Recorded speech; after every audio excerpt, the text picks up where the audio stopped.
பாரதிராஜாவுடைய அன்னக்குடியும் கொடியும் படத்தை பற்றி பார்க்கலாம்.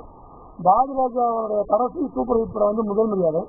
அதுக்கப்புறம் ஏஆர் ரஹ்மான் காம்பினேஷன் அந்த படத்தில் வந்து கருத்தம்மா வந்து ஹிட் ஆச்சு. அதுக்கப்புறம் பாரதிராஜா படத்துக்கு பெரிய எக்ஸ்பெக்டேஷன் இல்லாமல் இருந்துச்சு. இந்த டைம் பாரதிராஜாவோட ஏன் இந்த அளவுக்கு வந்து எதிர்பார்ப்பு வந்துருக்குன்னா அதுக்கு வந்து 3 காரணங்கள். ஃபர்ஸ்ட் காரணம் வந்து பாரதிராஜா வந்து பிரஸ் மீட்ல அடிக்கடி வந்து என்னுடைய லட்சிய படம் வந்து ஒன்று வந்து குற்ற பரம்பரை, இன்னொன்று வந்து அன்னக்குடியும் கொடியும் அப்படின்னு அடிக்கடி ஸ்டேட்மெண்ட் கொடுத்தே இருந்தாரு. குற்ற பரம்பரை வந்து சில காரணங்களால் தள்ளி போனாது. அன்னக்குடியும் கொடியும் வந்து இப்போ எடுத்திருக்காரு. இதை கடைசி டைம்ல வந்து அன்னக்குடின்னு சாப்பிட்டா சுருக்கி வச்சுட்டாங்க. இப்போ வந்து 2வது காரணம் என்னன்னு கேட்டீங்கன்னா, பாரதிராஜா வந்து ஆனந்தவுடன் பேட்டியில வந்து மணிவண்ணன் அட்டாக் பண்ணி ஒரு கேள்வி பதில சொல்லியிருந்தாரு. அந்த பதில் அந்த டைம்ல கரெக்டா வந்து மணிவண்ணன் வந்து இறந்துட்டாரு, ஹார்ட்டாக இறந்துட்டாரு.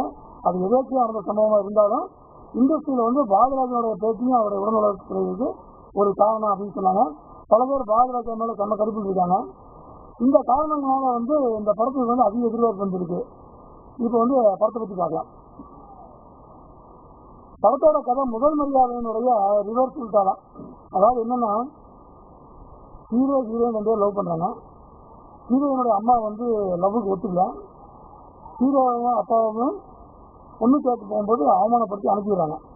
இந்த சண்டை நடக்கும்போது ஒரு கலவரத்தில் வந்து ஹீரோ வந்து ஜெயிலுக்கு போயிடுறாரு.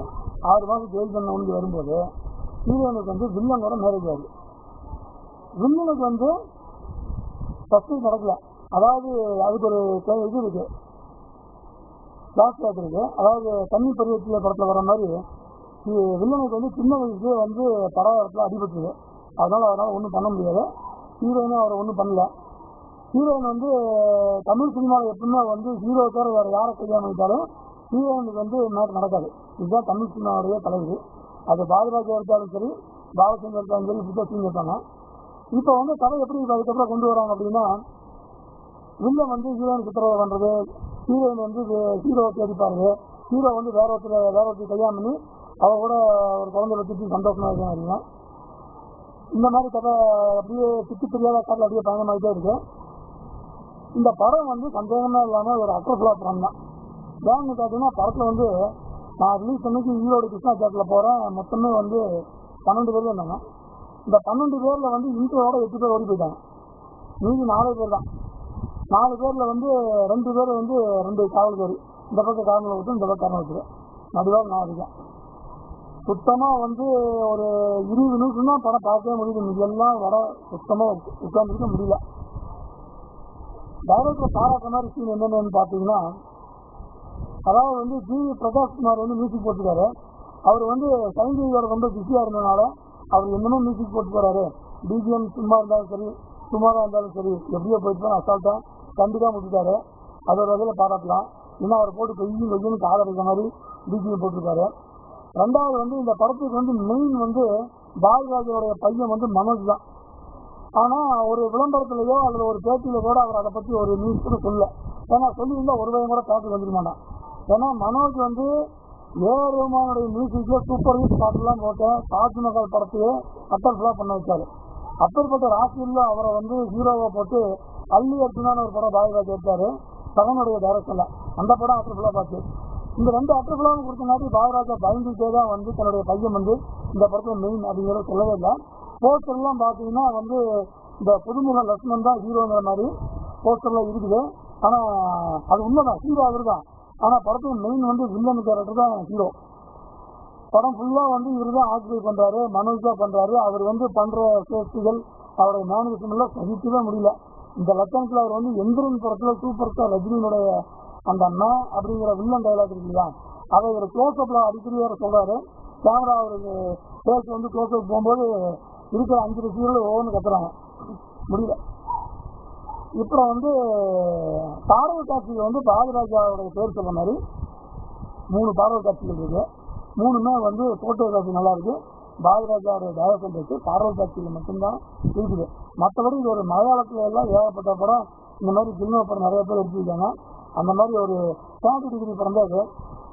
இதுல வந்து இயக்குநர் சில கேள்விகள் நான் கேட்க வரும்போது என்னன்னு கேட்டா, இந்த படத்துல எதுக்காக கார்த்திகா வந்து நீங்க வந்து ராதாவுக்கு எப்படி முதல் மரியாதை படம் வந்து ஒரு பிரேக்கப் கொடுத்துரும், அந்த மாதிரி இந்த படம் வந்து பெரிய டேட்டா அமையும் எதுக்கு பில்டப் கொடுத்து அந்த பொண்ணுகிட்ட பொய்யான ஒரு தகவலை சொல்லி நம்பிக்கை ஏற்படுத்தினீங்க.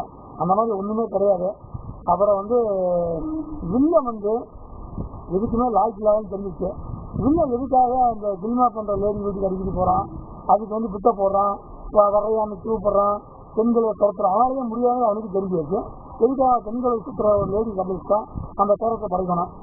அவனே வந்து ஒன்றுக்கு லாய்க்கு தானே ரைட்டு. அடுத்தது வில்லியனை கல்யாணம் பண்ணிக்கிறது ஹீரோயின் எதுக்காக ஒத்துக்கா, என்ன கம்பல் அவளுக்கு என்ன இது வந்துருக்குது, அதாவது அவங்க அம்மா ஏதாவது கடன் வாங்கிக்கலாம் இல்லைங்கக்கா, ஏதாவது வந்து பிரச்சனையா, என்ன கட்டாயத்தின் பேரில் என்ன நிர்பந்தத்தின் பேரில் கல்யாணத்துக்கு ஒத்துக்கிறான். அதுக்கு படத்தில் பதிலே கிடையாது. இன்னொன்று, ஹீரோயினு கல்யாணம் ஆனதுக்கப்புறம் ஹீரோ வந்து சோகமாக இருக்காரு. ஆனால் வந்து திடீர்னு வந்து கல்யாணம் பண்ணி அவருக்கு வேற ஒரு பொண்ணோட கல்யாணம் பண்ணி குழந்தையில இருக்குது. அது எதனால் அவர் கல்யாணம் பண்ணார் என்ன எதுனா ஒன்றுமே டீட்டெயிலே இல்லை. கேட்ட எடிட்டிங்கில் கட்ட வச்சுருந்தாங்க. பாவ மக்களுக்கு வந்து இந்த எடிட்டிங் பிரச்சனை அவருக்கு தெரியாது. என்ன மேட்ச்ன்றது படத்தில் சொல்லணும். எடிட்டிங் பண்ணதுக்கப்புறம் எதனால இப்படிலாம் பண்ணாங்கிறது சொல்லணும். அதெல்லாம் ஒன்றுமே சொல்லலை. இது திடீர்னு பிட்டு சீனில் வருது. ஹீரோ வந்து வேறு யாராவதோட கல்யாணம் பண்ணி குழந்தையா இருக்காரு. ஹீரோயின் அழுகிட்டே வந்து இதெல்லாம் சொல்கிறான். ஹீரோயினை வந்து வில்லம் வந்து என்னென்ன சித்திரவதை பண்ண முடியுமோ அந்த பிரகாஷ் ராஜ் பண்ணுற மாதிரி சித்திரவெல்லாம் பண்ணுறாரு.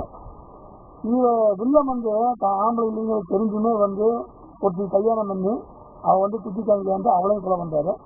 இந்த நாட்டு தெரிஞ்சிச்சு அப்படின்ட்டு அந்த வைத்தியர் இவருக்கு வந்து வைத்தியம் பார்த்த வைத்தியரையும் கொலை பண்ணிடுறாரு.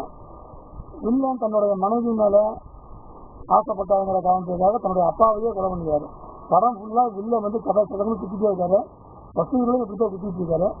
இந்த படம் வந்து பாஜராஜாவுடைய கொரியோகிராஃபிலேயே மட்டமான படமாக இருக்கும். எனக்கு என்னென்னா மனிதனுடைய ஆத்மா சாந்தி அடைய வரைக்கும் இந்த படம் வந்து ஒரு அசுபலா படம் வந்ததில் நிறைய பேருக்கு சந்தோஷமாக தான் இருக்கும். இதுக்கு ஆனந்தோட மார்க் பார்த்தீங்கன்னா 39 மார்க் தான் கொடுப்பாங்க. சினிமா ரேட்டிங் சுமார்னு வரும். என்னுடைய ரேட்டிங் வந்து 5க்கு 2 மார்க் தான். ஈரோடு ஸ்ரீ கிருஷ்ணாவில் பார்த்தா தயவு செய்து இந்த படத்தை வந்து டிவிலையோ அல்லது ஓசியில் கூட்டிகிட்டு போகிறான் ஃப்ரெண்ட்ஸு அப்படிங்கிறதுக்காக தேட்டர்லேயோ போய் பார்த்துருவாங்க. அதுக்காக படம்